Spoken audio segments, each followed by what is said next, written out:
Introducing the Liberty Laptop, your gateway to online anonymity. Engineered with your privacy in mind, the Liberty Laptop comes equipped with cutting-edge security features, ensuring that your data remains yours and yours alone. No more worries about your personal information being shared without consent. Say goodbye to prying eyes and third-party snoops. Enjoy your online freedom with advanced privacy settings, protecting your every digital move, all at your fingertips. With the Liberty Laptop, you control what others see and don't see. We customize your privacy settings and let only what matters most to you be shared. No more concerns about unwarranted surveillance. We put the power back in your hands. No unwanted access through the laptop's camera and microphone. Powered by the latest technology, the Liberty Laptop ensures performance while respecting your personal boundaries. The Liberty Laptop. Your control. Your privacy. Your world. Visit calyxsolutions.io to experience true personal freedom today. Yes, exactly. Personal freedom, hence the red, white, and blue shirt today. Today, I'm going to celebrate America as we're moving into a new America. I was watching a show earlier and something came to my mind and it made absolute sense. Everyone watching this show right now, you are the equivalent of someone who watched the Wright brothers fly. You were there, you saw it in person, and you went home. Let's say you lived in Chicago, but you witnessed the Wright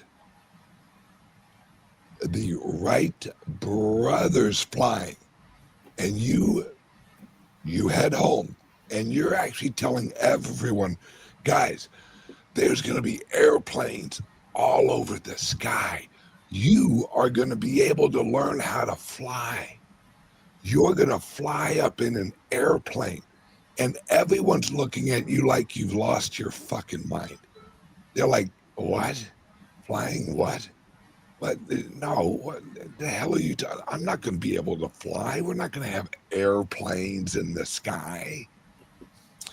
What that was artificial transportation. We are at a point now where initially we had horses. That was artificial transportation technology. We had programmed horses. We broke them and we reprogrammed them to ride on. Then we got whatever, hell, I don't know, like bikes and shit like that. Then we got cars. Once again, artificial transportation. Then we got planes and trains, artificial transportation. Then we moved into, oh, look, we have a printing press, artificial labor. We have tractors, artificial labor. Now we're moving into AI, artificial intelligence. And at the same time, we are entering into artificial labor in a human structure, robot. I want to show you guys something that one of our employees sent to us from her gym. This was at her gym the other day working out. Check this out. Like I said, all right, this is at her gym. Move us over here. Right, no. There we go. This was at her gym.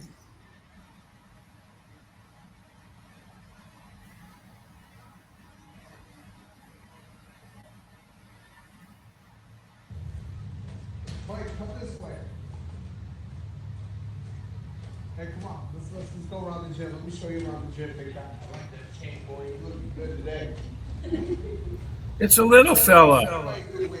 Look at that, buddy. There we go. Turn away, come down, uppercut today, get a good workout, right? He's gonna kill you all. Punch that bag. Get him. Or hug it. Give him back a hug. That's all he's doing. All right. Now, that's at a local gym in Florida. Now, mind you, it's an early version. It can wave, it can kind of do some shit. That robot is not linked with a Wi-Fi. It isn't linked with the internet. That's a very early model out of China. All right. That robot was created 3 years ago. Really? Yeah, that's a 3-year-old robot. Dinosaur. Yes, exactly. The new ones are freaking crazy. It's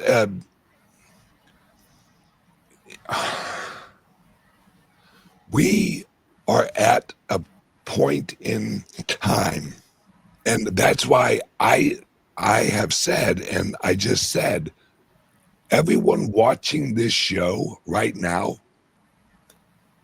you are on the cutting edge of the evolution of the world, not just societies, not the American society, the Chinese society, the Asian, whatever.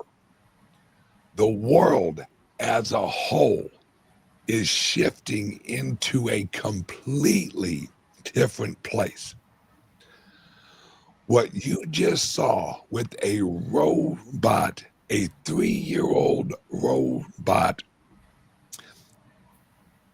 is just the beginning. That's at a local gym, right? That's the equivalent. I guarantee that was the very first time, which is why she sent it to me, she had ever experienced a robot in a normal, regular environment. It's like I'm at the gym and I'm watching a robot interact with people. And all right, I'm going to ask Patrick a question.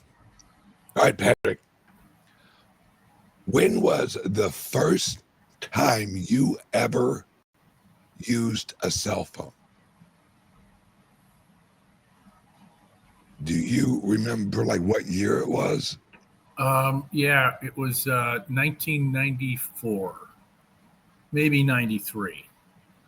It was a bag phone. It was a bag phone. Yep, I had one.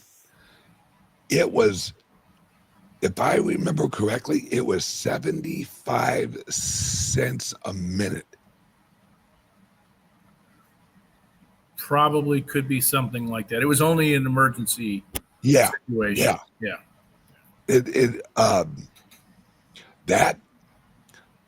That is how this is going to roll out, where you guys watching right now,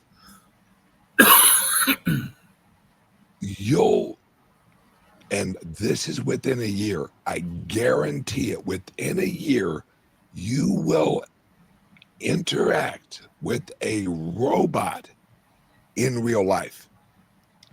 Now, we have them right now. We call them self-driving cars, and we've all used robots before. Your cell phone is in a way a robot, but this is the first time ever humans will coexist with human-shaped robots on a daily basis. And this is within a year, guys. This is not 10 years out. No. Within a year. Now, let me explain why this is so relevant.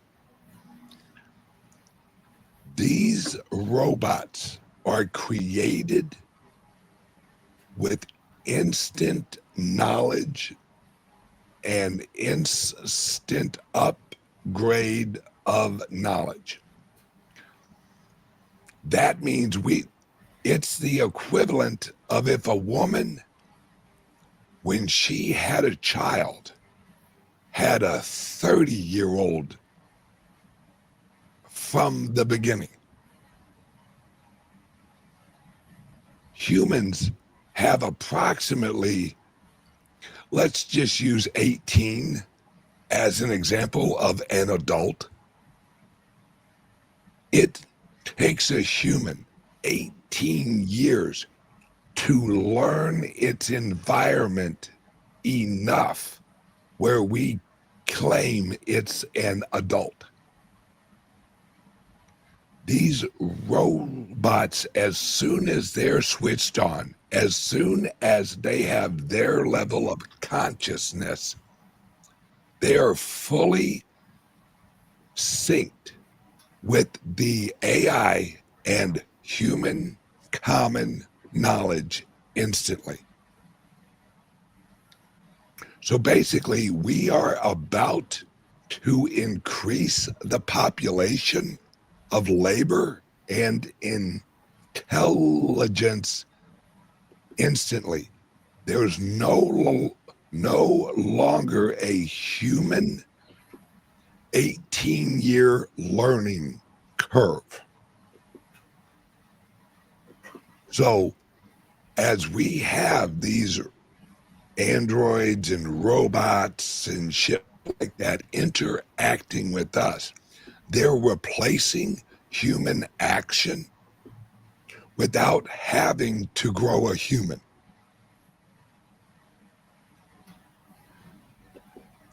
This is going to be such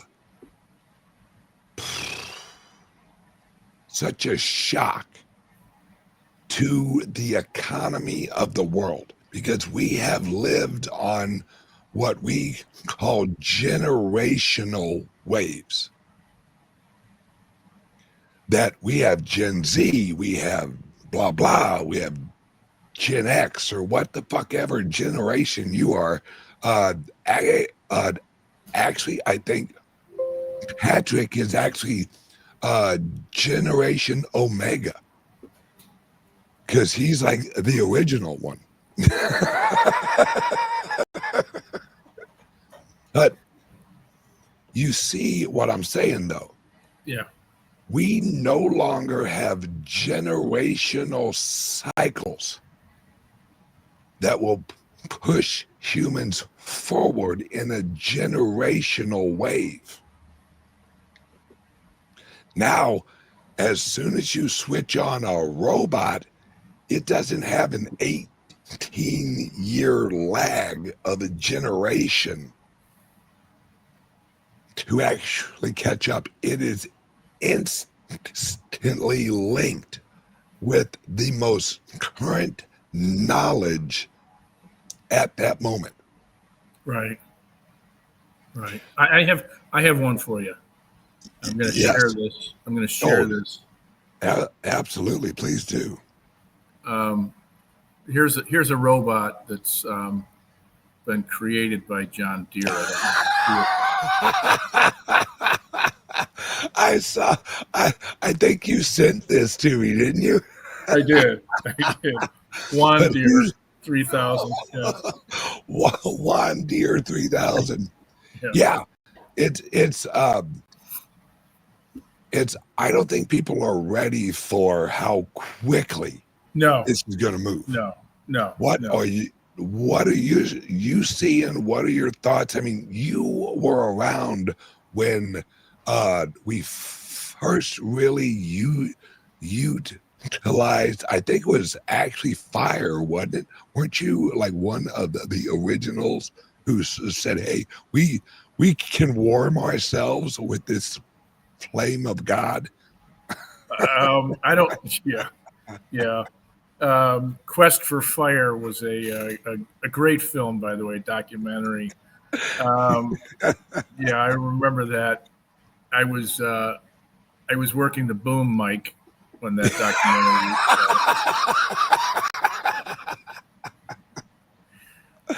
Good Lord. Uh, it's I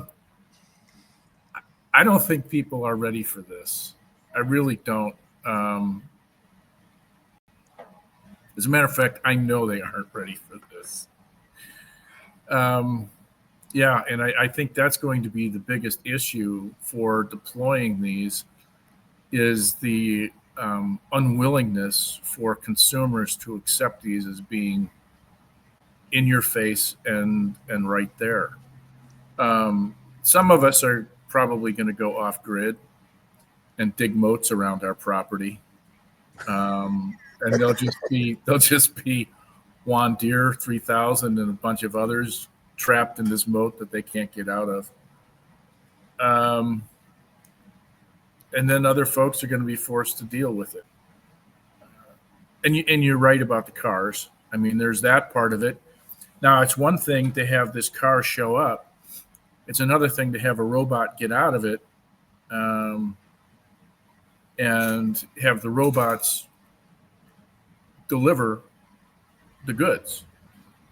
So they'll work in tandem. Yep. Yeah, they weren't ready for electricity, but the advent of that and its introduction to society was at a much slower rate than this. This is going to be exponential by comparison. Yeah, I get your point, but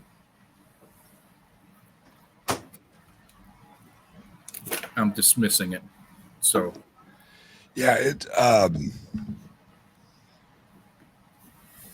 it's I think this is going to be a larger shock to society than the internet, because that was on a screen. I can remember actually being so excited. I can actually go online and I can download a song in like only 5 minutes. That's amazing. And look at us now. We are live right now. You and I are on hundreds and hundreds of screens in real time. This is labor. This is work. This is everything. This is everything. Yeah. This is the culmination of it all in Yeah. one thing.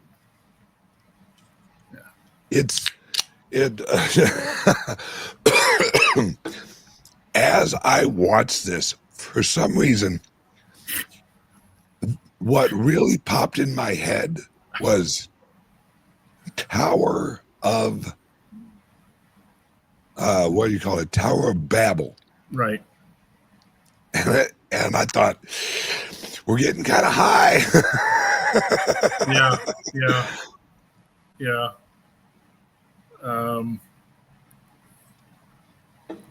We are, and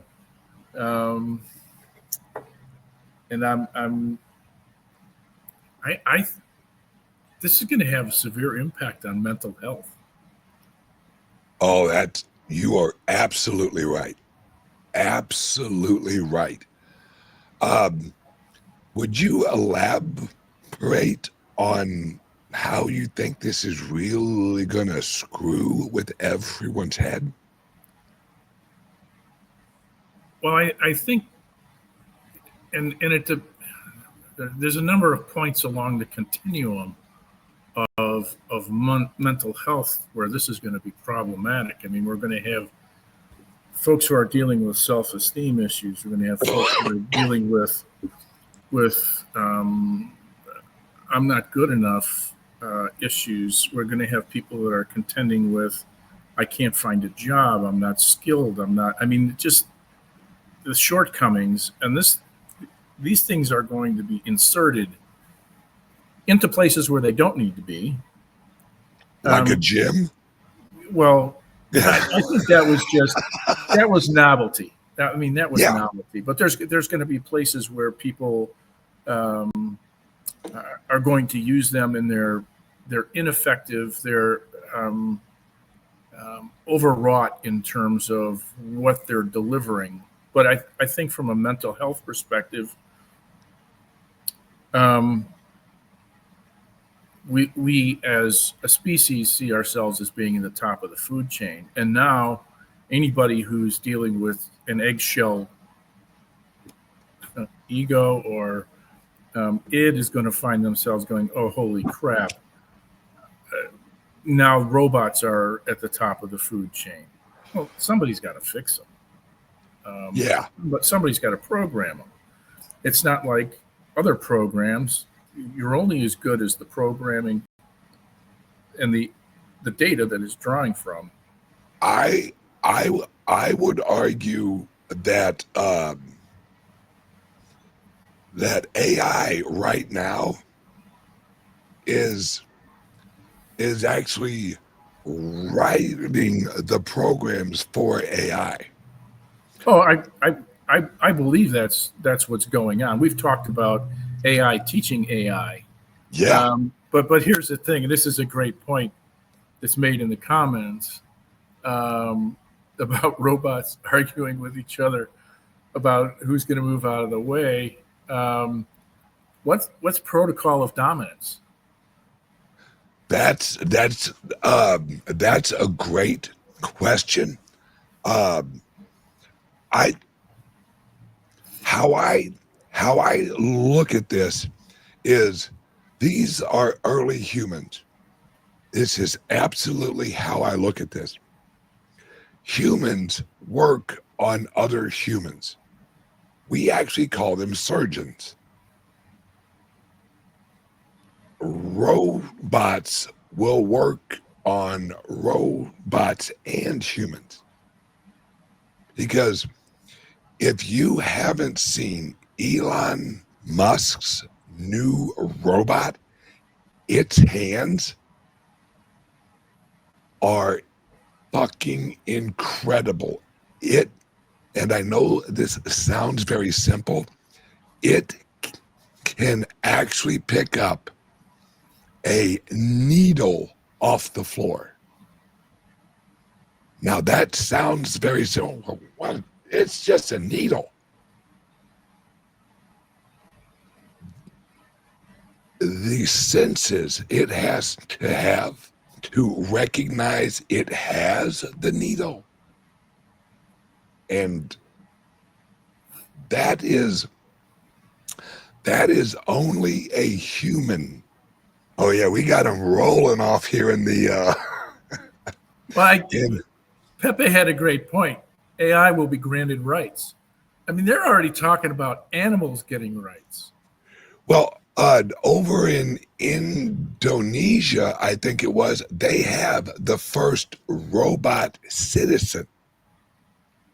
I'm pretty sure it was Indonesia. I'm going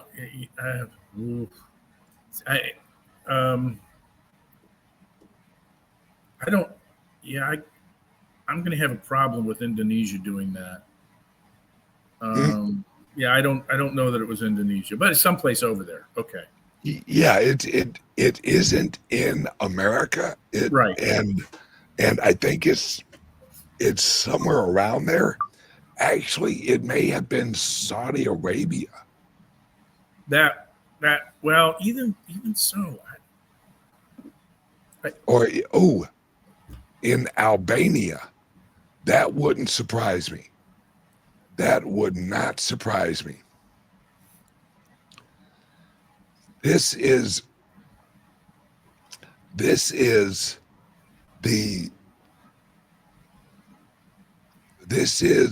point where humans, and I hate to say this, but it's true, humans are going to be devalued because we have lived in a world where labor was human labor ran the pace of human evolution. Or human labor ran the societal evolution. Let's put it that way. Now, which do you think will actually be hired? If you have a job where you can hire a robot, which is going to cost you maybe $18,000 to $20,000, and it will work 24 hours a day. Or you hire a human who has healthcare needs, has a living wage, they got to go home to their house, they got to pay for, they got all of these extra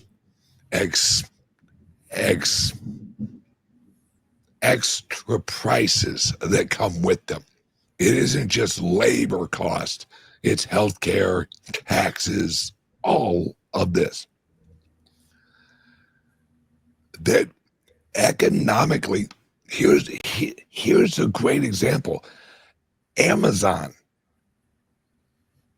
yesterday said they're warning everyone that they're laying off 500,000 of their warehouse workers over the next 3 years. It's such a shock that they're working with the local communities and governments to work on some type of community compensation for the replacements or who's actually let go. This is where they are going to transition into robots have to pay taxes. I'm not joking. That's what Amazon's talking about. Well, Amazon can talk about that all they want, but I mean, if you're taxing and they have no representation, we have a fundamental flaw in that construct. Only if you look at them as humans. Well, that's where they're going. I mean, you can't tax something unless it's. I don't think that. Well, you could tax it. Yeah, and you would be taxing value-added tax. Well, the tax for the VATs are a one-time hit. What you're talking about is an ongoing tax revenue stream that comes from the robots. And boy, I can see this slope just getting greased because Pepe is going to be right. Yeah, they're going to get rights. Yeah, well, I think initially we will have whoever owns the robot will actually pay a production tax. Well, this is a problem for me in that this is a situation that Amazon has created on their own. And suddenly they're turning to communities and saying, hey, we realize that we've done something that's going to cost you significantly and is going to impact the community of human beings drastically to the tune of 500,000 jobs. So sorry, but you guys have to come up with the solution on how to fix this. I can't grow enough of these fast enough. No. And here's the other thing, going back to your question of economics, 18,000 a year for a robot versus, 90,000 for a human being. I'll take the human being all day long. Absolutely. I'd ethically and humanly, I agree with you. But also, Amazon has a fiduciary responsibility to their shareholders. This is why this shit's going to get crazy, because whenever that was released, their share price went up because they realized, oh, we'll have more profit. We're going to hit a point where, and mark my words, folks, and as soon as I say this, everyone's going to nod their head. You're going to have happen exactly what happened with cars when they were first introduced. There were anti-automobile movements,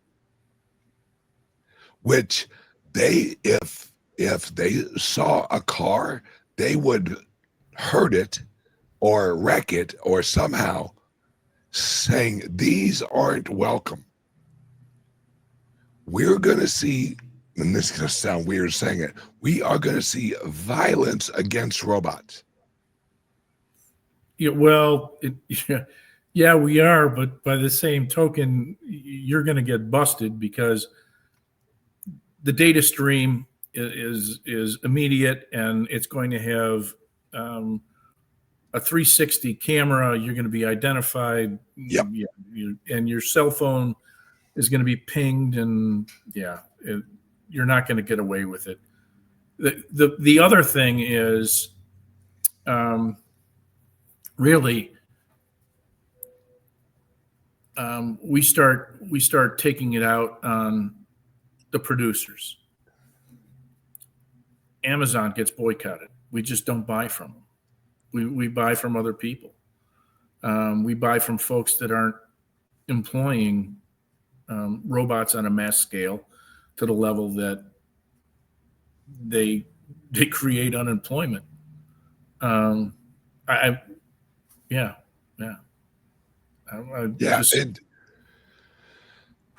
Things are about to get very interesting because we're at a place where humans, there are jobs that we don't want to do. Oh, absolutely. I mean, we do that already. There's what do they call them? Sappers.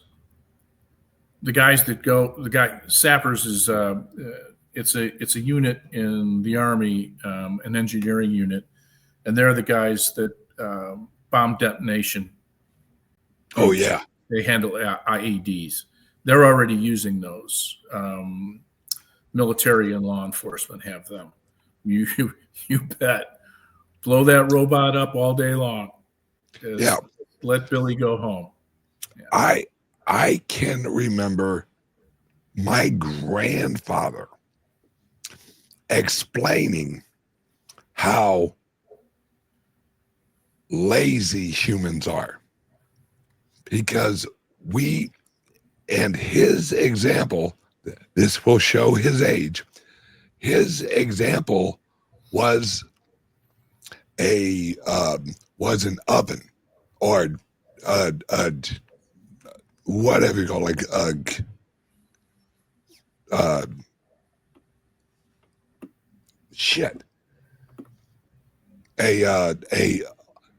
a stove.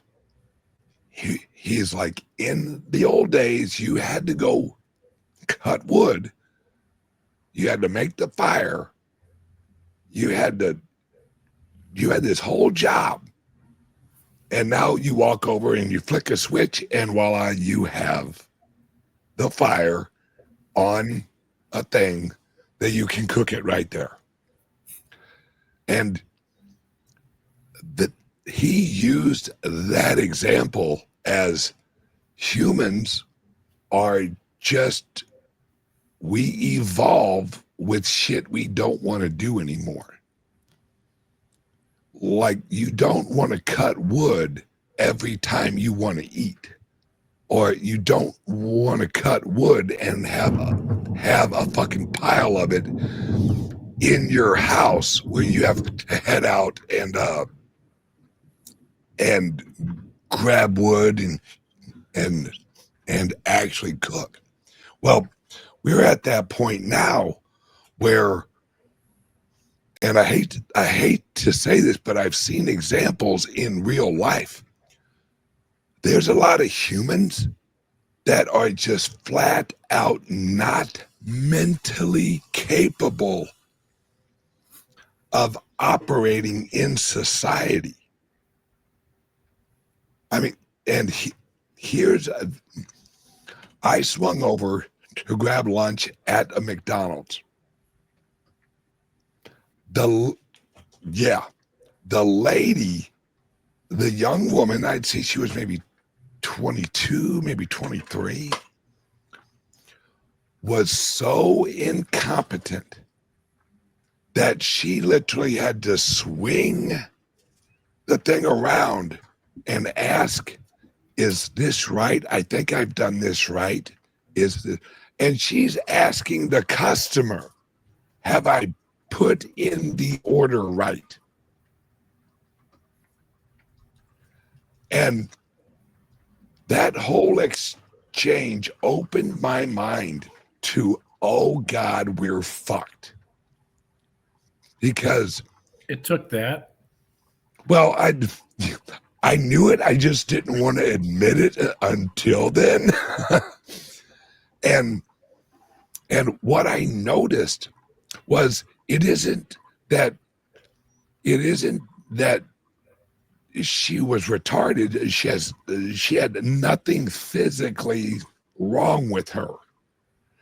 It was she hadn't learned how to critically work through an issue. Because when I looked at what she swung around, it was a simple interface. Extremely simple. Like a 4-year-old with an iPad could figure out this fucking menu layout. And yet I'm watching this. Did it have pictures? Did it have pictures? Yes. It had Garanimals for McDonald's. Yeah. There were no words. It just showed a Big Mac. Did you want pickles? And it was a picture of a pickle. Did you want onions? It was a picture of an onion. And she couldn't work her way through this. And this went on for like easily 10 minutes. And I'm watching this poor woman struggle through what, and I don't even work there. And as soon as she swung it around, I'm like, oh yeah, this, and this, and this. Yeah, there you go. And I thought to myself, oh God, we're so fucked. It isn't that they're stupid. It's they never learned how to work their way through a problem.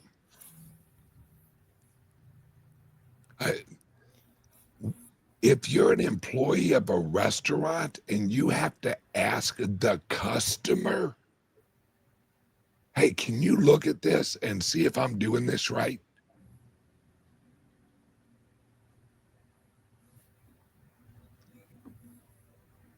That's frightening. But the reason I'm bringing this up is from an entrepreneur, the guy who owns that fucking McDonald's, would he rather get a robot, which we already have? We actually call them kiosks. Would he rather hire a kiosk than her? Abso-fucking-lutely. All day long. Now, we're reaching a point where robots can pick up a needle off the floor. That means that robot can flip a burger. And it ain't even flipping burgers no more. You like pull a thing, however you make them, a robot can do that. Oh, put it in the microwave. Yeah. They'll just have to take it and insert it in the side of their head. Yeah. It's the rope. Yeah. Instaburger. And yeah, I won't be going there. Oh my God. Many of Gen Z are not able to count out your change at a. I've ran into this so often. They just freeze. And they're looking at the number.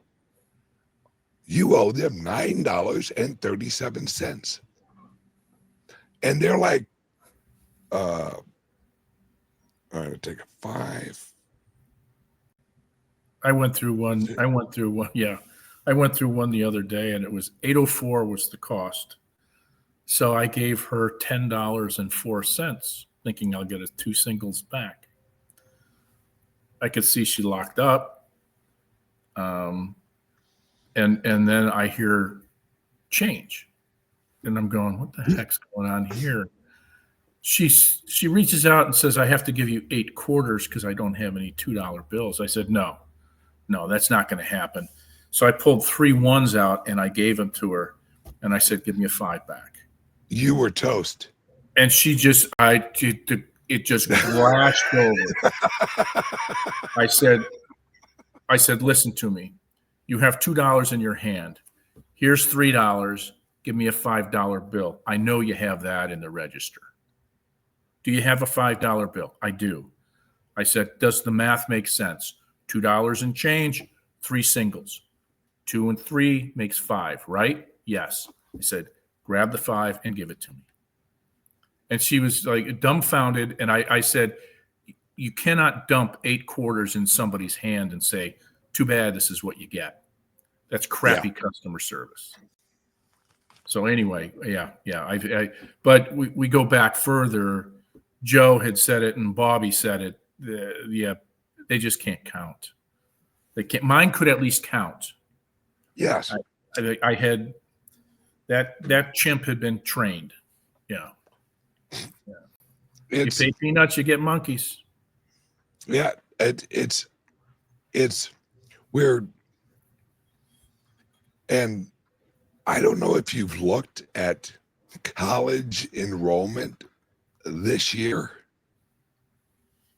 College enrollment is actually down 40% from last year. 40%. Yep. Yeah, where do you think they're all going? On the couch or to trades? I hope to a trade school. And some military. Yeah. I have a friend who is a welder. She's a damn good welder. Yeah, I know who you're talking about. Yeah. She travels around the country. Yep. And she makes fucking good money as a welder. She can't hire nobody. She has been trying to hire people, and she's offering big wage. Yeah, she can't get helpers because. Yeah. And mind you, welding in the grand scheme is not super technically hard. Now, how you do it, that actually takes time on learning how to weld in a very nice way. And in manufacturing situations, it can be done robotically, but that's just spot welding in a chain of events that can be programmed. Now, what she's doing is a lot of pipes, Yep. and that type of, there's problem solving, there's on the spot changes that have to be made in some instances. Underwater welding is another example. You cannot have a robot do that. There'd be dead people all over. So yeah, there are some places where welding can be done by robotics, but by and large, no. Electrical work, plumbing, same thing. Yeah. HVAC, same thing. Yes. And eventually, robots will be able to do that. I don't disagree with that. Yeah. Eventually, we got about probably 4 or 5 years before we have an electrician robot. Now, the thing is I saw a show yesterday, or no, it was on X. There was someone looking to hire a apprentice carpenter. And we are not talking about a finishing carpenter. This is rough. This is actually building walls and shit. Right. They were often offering $37 an hour for what, when I was a union carpenter, we were actually called arms and legs, because we don't need your head. You don't know enough. We just need your arms and legs.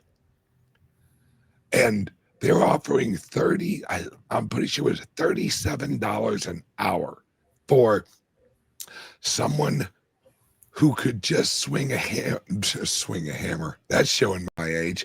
Use a nail gun, you know. That's $77,000 a year. Yeah.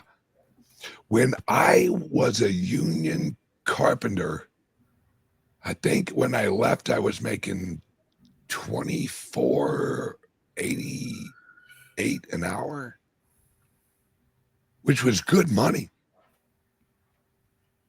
Now that's shot up, and it's probably, and mind you, that's when I left. So I was a journeyman, and I was making 27. I don't remember, but it was a decent wage. And I was a journeyman. When I was initially hired on at the union, I think I made $12.80. Wow. And now it's up to $37 an hour for arms and legs. Oh, yes, please, everyone, please like and subscribe to the channel, because this is only going to get more interesting as we go, folks. And wow. All right. Now, Patrick,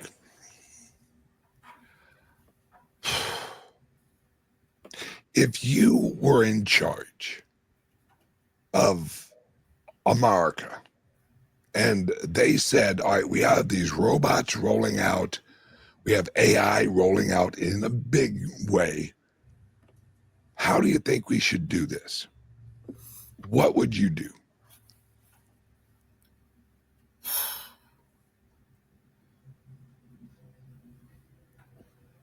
Being a capitalist, I'm of the opinion that I can't regulate this at all. Yep. And we all know that success requires failure at some point.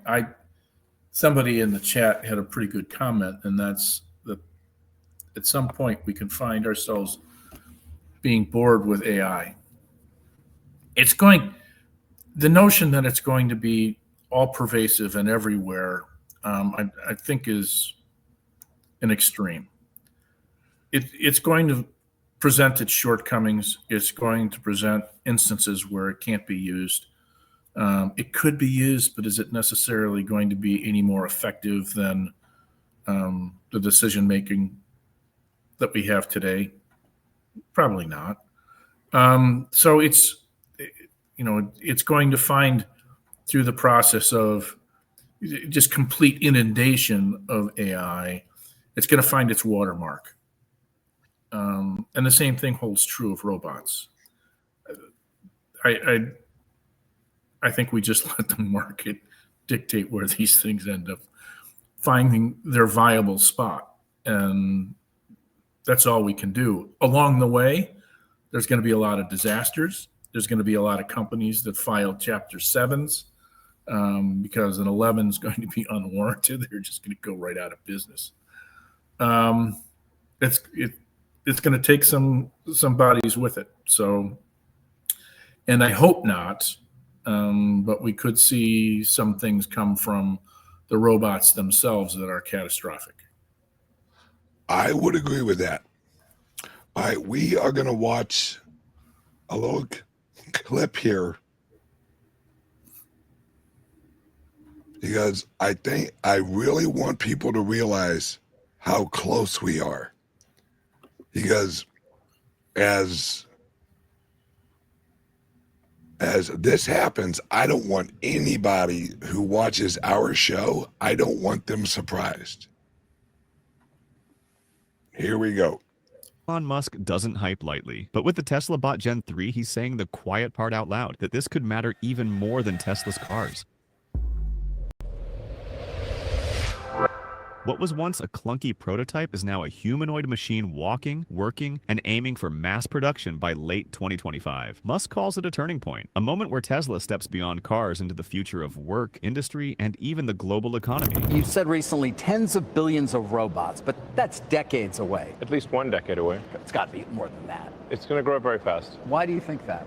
I think humanoid robots will be the biggest product ever. The demand will be insatiable. Everyone's going to want one. It's like, basically, who wouldn't want their own personal C-3PO R2-D2? No, you've said that, and your goal, you've also said, is to produce 1 million robots, I think by 2030. That's what I had you on the record as saying. I think that's a reasonable target. And then start towards sustainable abundance, which you can get into. When Musk talks about Optimus Gen 3, he doesn't treat it as an experiment. He puts it above Tesla's cars, even above self-driving. In his words, the humanoid robot may become the most important product Tesla has ever built. That statement changes the frame. Tesla was long defined by electric vehicles, batteries, and energy systems. Now those look less like end goals and more like the groundwork for something bigger. The plan is clear. Tesla will first deploy Optimus across its own factories, using thousands of units to prove reliability and scale. Only then will consumer adoption follow, when the bot has already shown it can handle repetitive, complex work alongside humans. By setting this path, Musk is positioning Tesla as the first business to mass-produce general-purpose humanoid robots, and the world can't help but watch.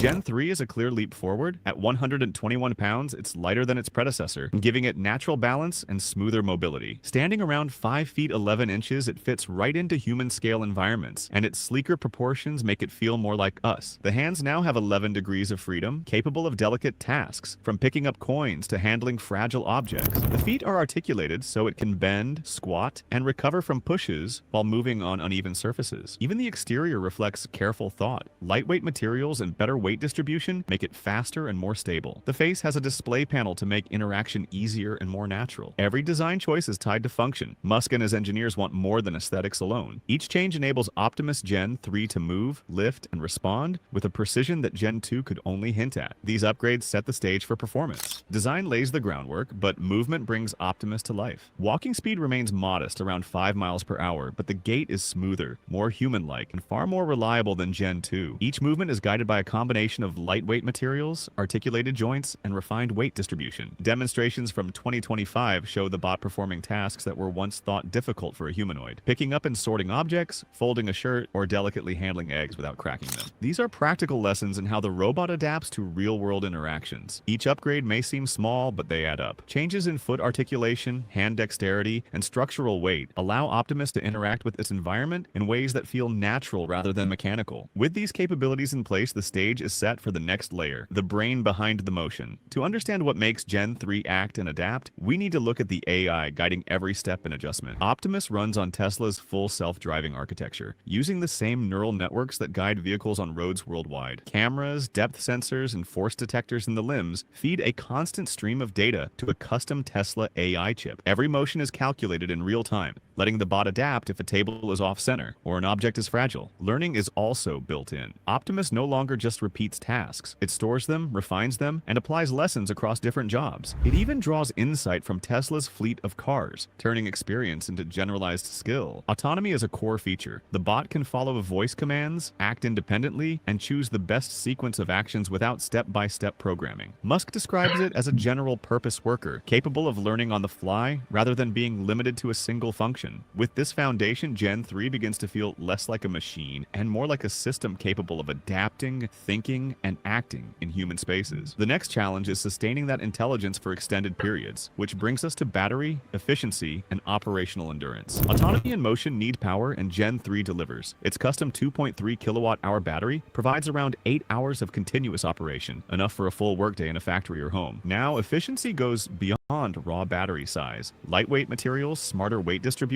and optimized motors reduce energy use, letting Optimus move smoothly without draining itself. Recharging will tie into Tesla's network, with final compatibility still in the works. Power management is closely tied to performance. The bot's AI coordinates movement and load handling to minimize waste, automatically adjusting how it walks, lifts, or manipulates objects to save energy. Every step in each action is a balance between capability and endurance. These upgrades let Optimus work reliably for long periods, transforming it from a demo robot into a practical tool for both industrial and household tasks. But the real test comes when millions of units hit the field, requiring not just efficiency, but predictable day-to-day reliability.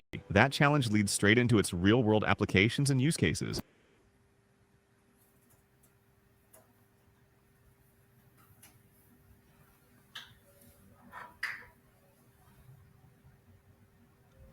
I think we kind of get the gist there. According to Elon, I think this was last weekend, they should be pushing out robots come, I think he said December of this year. So in like a month and a half, they will be producing 600 a day in a month and a half. Now, according to him, next December, a year later, they will be pushing out 10,000 units a day.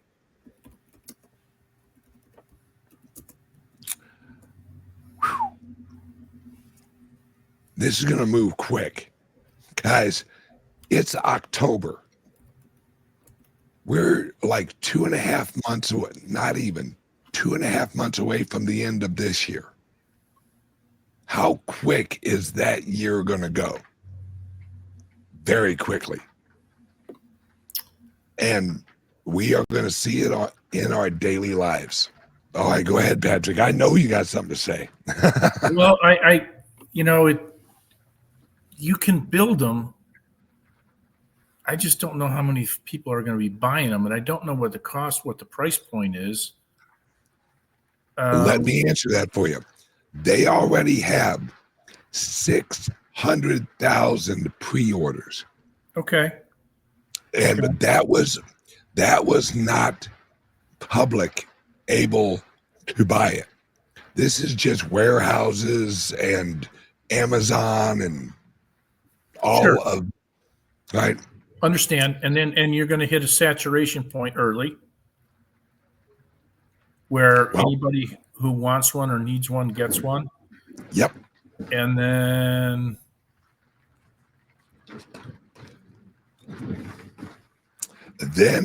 the market dictates. Well,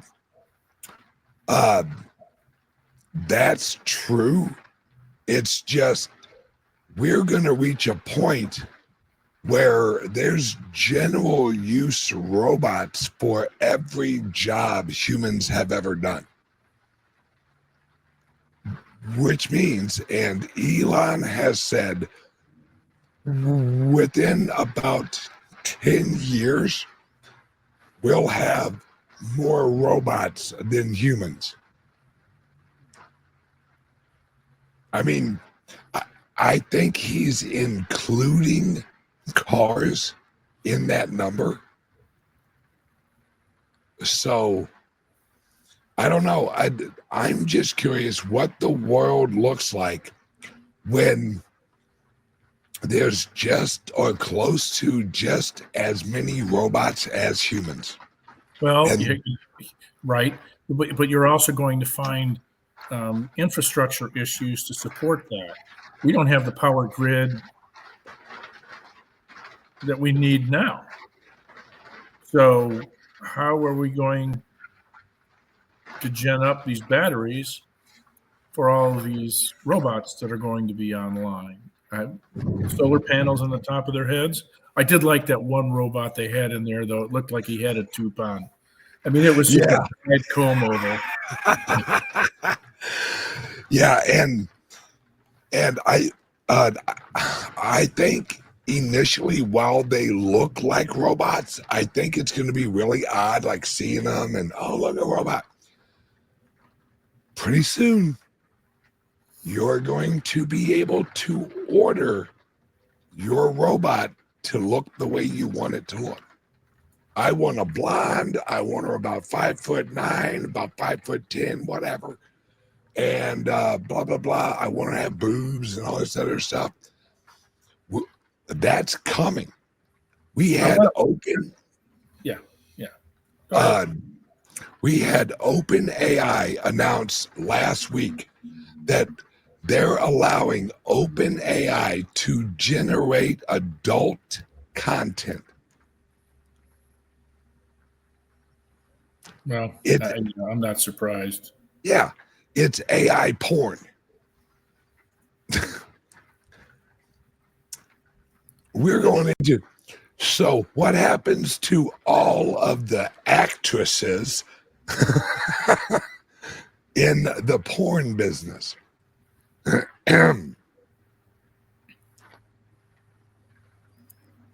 We ain't going to need no fluffers anymore. They're going to work at Waffle House. Yep. If they're lucky, because Waffle House will probably have a robot behind the damn counter. Yeah. No. If I were to get a robot, I would have it look like a Weeble. Yeah. I want it obvious that it's a robot. Yeah. Great point. Great. No jobs for OnlyFans creators. That's going to be part of it. Because what if you have an OnlyFans AI? Yeah. And it only costs you $1. Or you pay in Bitcoin or Litecoin or Ethereum. Well, so I don't have to have a mining operation. Well, I do have a mining operation. It's just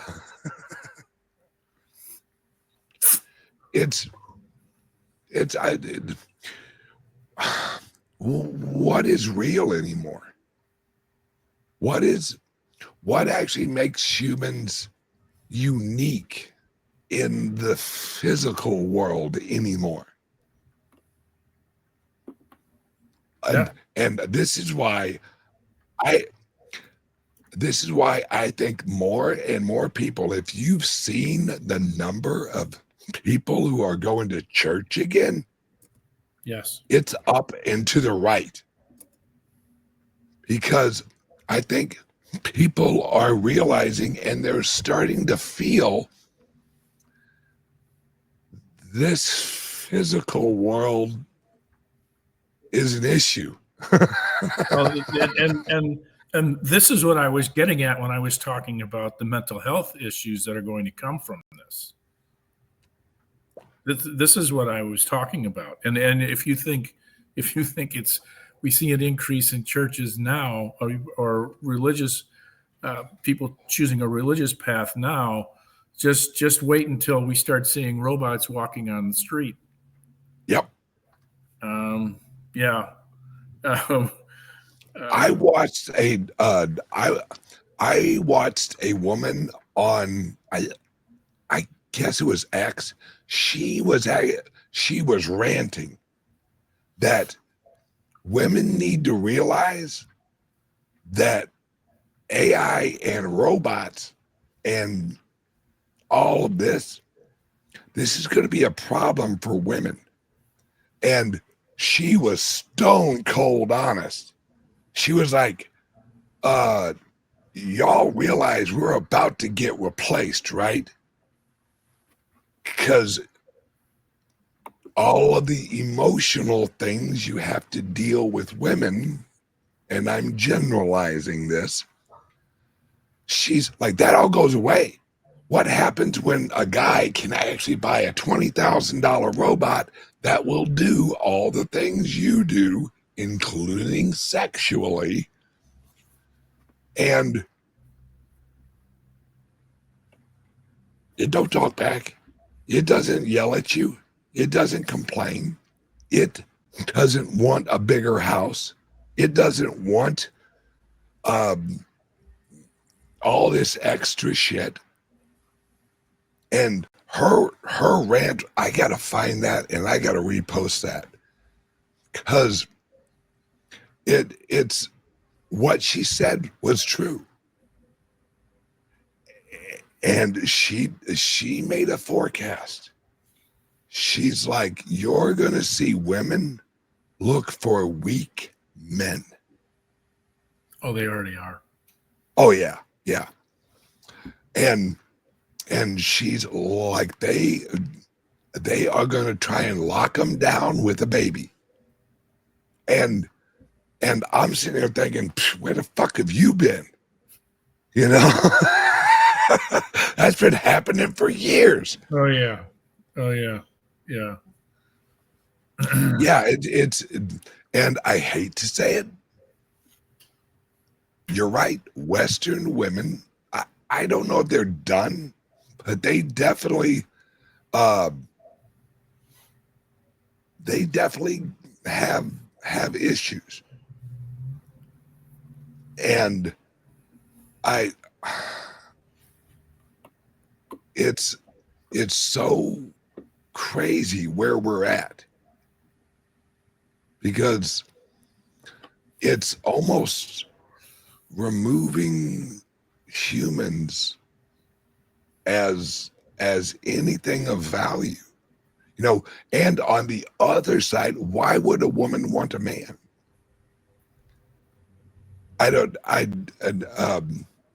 think there's like a psychological link in women that it's like in them. But why would a woman want a man if she can just have a robot?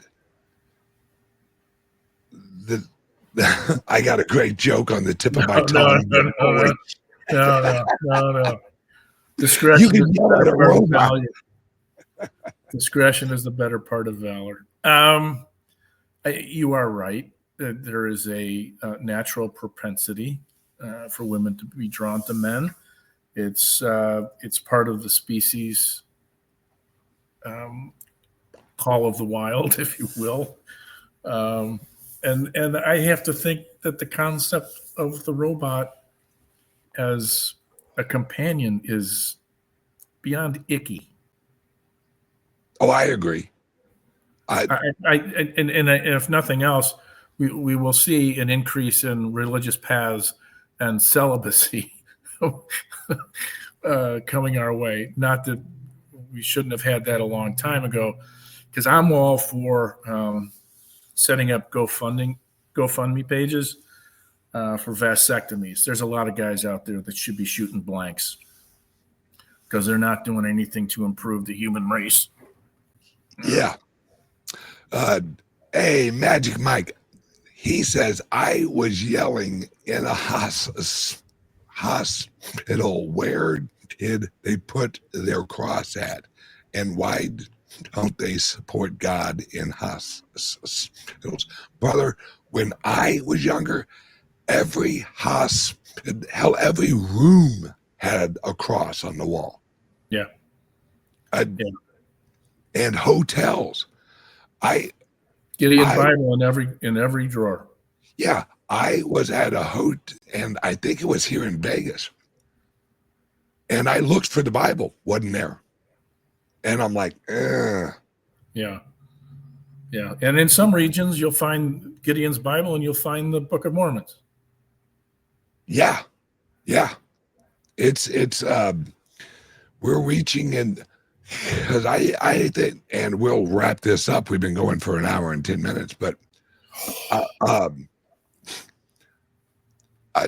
I think that this, like you said, I think more and more people are going to go to church and look, and if not even church, maybe this will actually make people value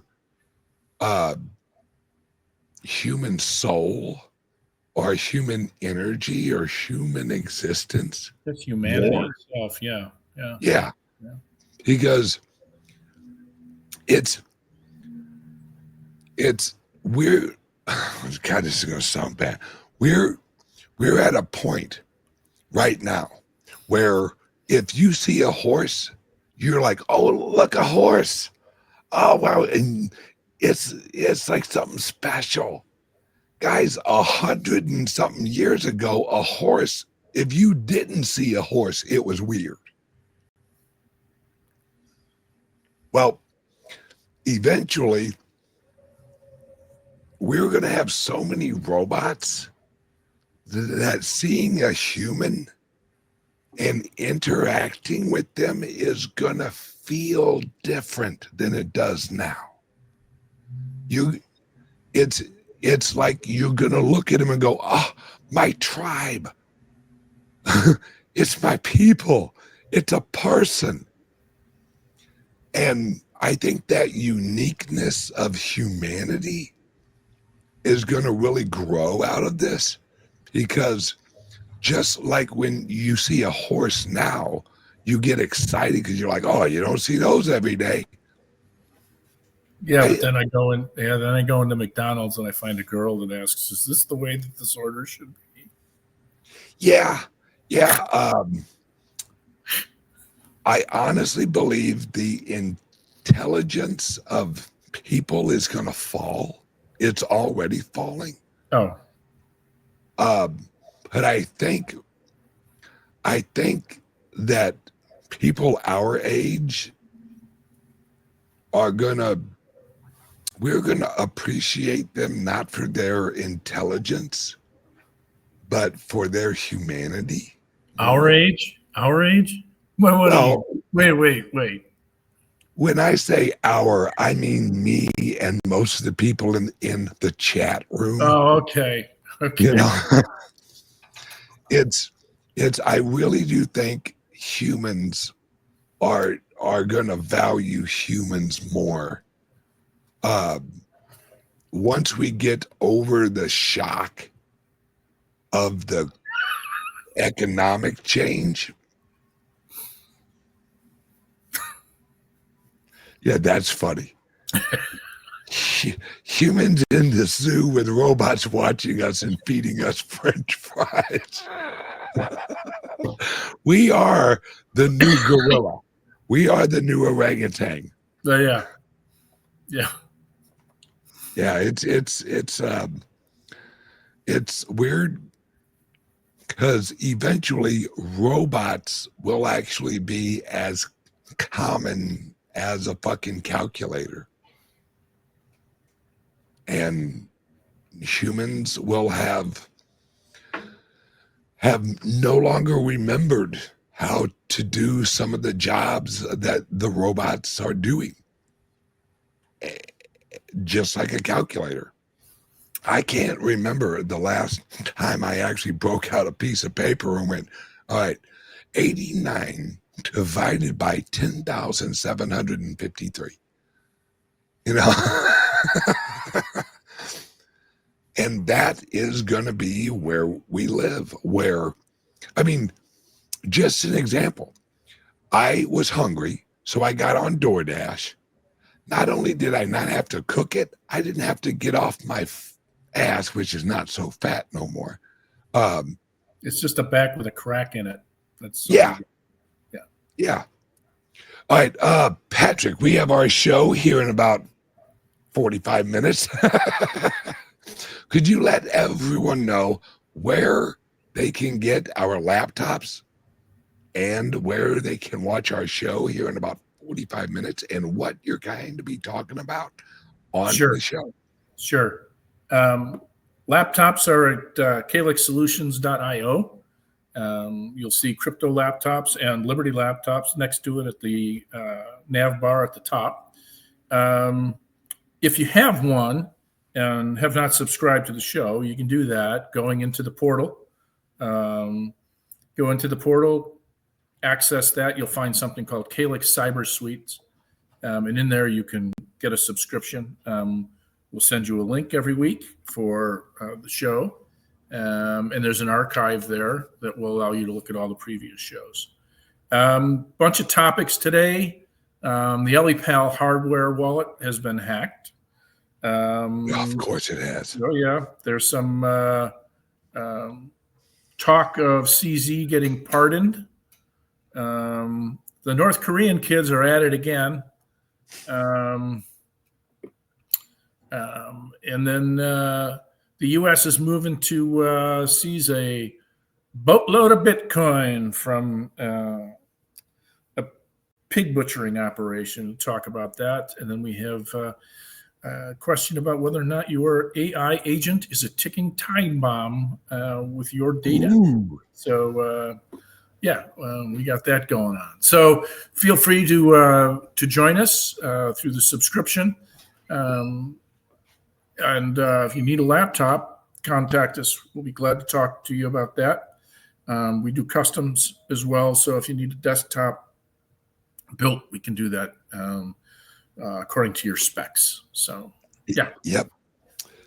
And these laptops, I have been telling you guys, with everything rolling out, your laptop is going to make you money. And it's also your laptop, because unfortunately, guys, the phones ain't going to cut it. It's a weakness. It isn't a feature. Yeah. It's a flaw, not a feature. Right. All right. Everyone have a great day. Hopefully we see most of you over at our show in about 45 minutes. Give us a call or email us 702-845-8276 or check out our website at calixsolutions.io.